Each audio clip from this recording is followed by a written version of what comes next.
叶晨迈步走进狭窄的轿厢，布鲁斯·韦恩斯坦紧随其后走了进来。这部电梯内的控制面板极其简单，只有一个绿色的按钮。布鲁斯·韦恩斯坦一边按下按钮，一边对叶晨说道：“这个按钮人在下面的时候按了就往上，人在上面按了就往下，中间不能停止。”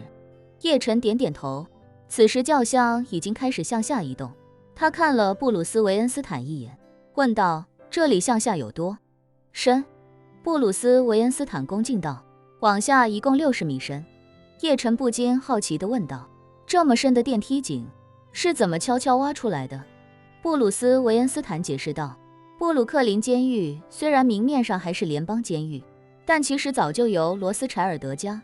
族掌控了。前几年，罗斯柴尔德家族捐过一笔钱给这所监狱重新翻修，其实钱就主要用来建这个电梯井以及地下工事了。”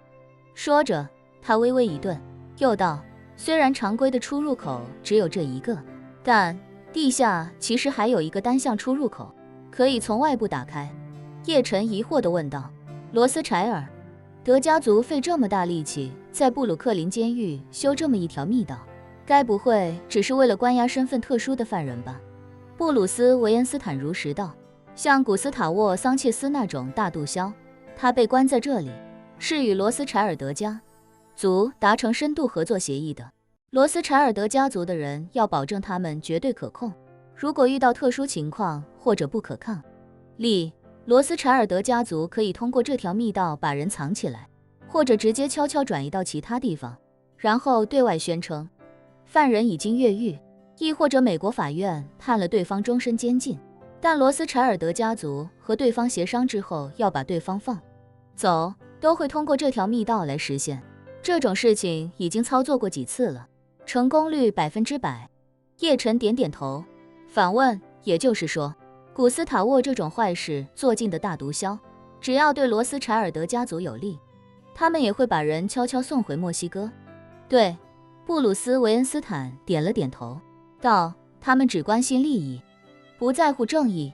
叶晨轻蔑地笑了笑，淡淡道：“果然是为富不仁，这些资本家对利益的追逐大过一切。”此时，电梯在底部缓缓停稳，轿厢门打开之后，映入眼帘的是一条约莫2米多宽、2米多高的拱形隧道。隧道尽头处还有一道铁门，而在隧道的两侧有2个房间，一个房间没有门，里面摆放着简单的沙发和小桌，而另一个房间则被一扇坚固的铁门封闭。布鲁斯·韦恩斯坦指了指那个被铁门封闭的房间，对叶晨说道：“周彼得就关在那里。”叶晨冷声道：“去把门打开。”布鲁斯·韦恩斯坦连忙走上前，在大门上输入一串密码，随后铁门叮的一声向外弹开。叶晨有些急促地先一步上前，将布鲁斯·韦恩斯坦拨到一旁，大力将铁门推开。此时房间里的景象让叶晨暗暗心惊。这个房间面积大概20平米，外面有一个大约6-7平米的空间，没有任何家具物品，而里面也只有一个坐便器，一个不停小鼓流水的水龙头。而此时那座便器上歪坐着一个满脸胡子、凌乱的头发挡住半边脸的男子，他的脖子上被人套了一个坚固的金属脖套，脖套后方还有一条拇指粗细的铁链，而这铁链的长度刚好确保他无论如何移动，也不可能来到外侧6-7平米的空旷处，只能被限制在里面一侧。整个房间都没有一个能坐卧的地方，地面潮湿阴冷，甚至连一片草席都没有，就更不用说床垫。劣的环境让那男子只能蜷缩着坐在马桶上勉强入眠。这时那男子听到动静，颓然无力地抬起头来。当他与叶晨四目相对的那一刻，他整个人瞬间如遭雷击一般，瞪大眼睛，浑身止不住地颤抖。叶晨看着他饱经折磨的面容，认出他正是当初在吉庆堂工作的经理周良运。这一刻，叶晨心中百感交集，他连忙上前一步，双手握着周良运的2手，低声道：“周先生。”“哦不，周叔叔，您没事吧？我来带您离开这里。”周良运瞬间泪流满面，看着叶晨，哽咽道：“少爷，您都知道了。”叶晨点点头：“我看到了您和我父亲的合影，所以才来美国找您，一直找到了这里。”周良运惭愧不已地说道：“少爷，此前在金陵，在下不但没有对您坦诚身份，反而还设计诬陷您的岳父对您出言不逊，还请您莫要怪罪在下。”叶晨忙道：“怎么会呢？虽然我不知道事情具体隐情，但相信周叔叔您一定是为了我好，我能得到九玄天经，一定得益于您的安排。说到底，我要感谢您才是。”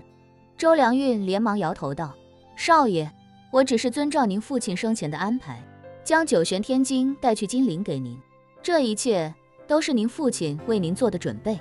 在下也是多亏您父亲提携照料，方才能够活到今日，您无需感激在下。”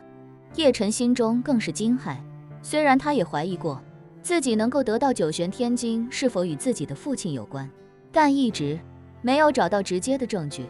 而现在周良运这一席话，算是帮自己肯定了这个推测。此时的叶晨有无数问题迫不及待想要向周良运问个清楚，可是眼看现在两人身处的环境，再看向他脖子上的钢制脖套，叶晨便立刻上前一把将那脖套硬生生扯开，随后搀扶起周良运道：“周叔，我先带您出去，您放心，这个仇将来我一定让罗斯柴尔德家族血债血偿。”周良运忙道：“少爷，这件事归根结底是我的错，罗斯柴尔德家族这么对我，也是我罪有应得，而且我现在不能离开这里，如果我离开，罗斯柴尔德家族不会放过我的家人，我不能连累他们。”叶晨心中一惊，连忙问道：“周叔叔，您和罗斯柴尔德家族到底是怎么结的怨？我听外面说是您偷了他们的东西。”周良运苦笑一声道：“是我偷了他们的东西，但严格意义上来说，他们这东西也是偷抢来的。”说着，他看向叶晨，认真道：“少爷，您一定有很多困惑了许久的疑问，一直得不到答案。既然您今日寻到了这里，那在下便一一为您解答。待在下为您解答完之后，在下还有一事相求。”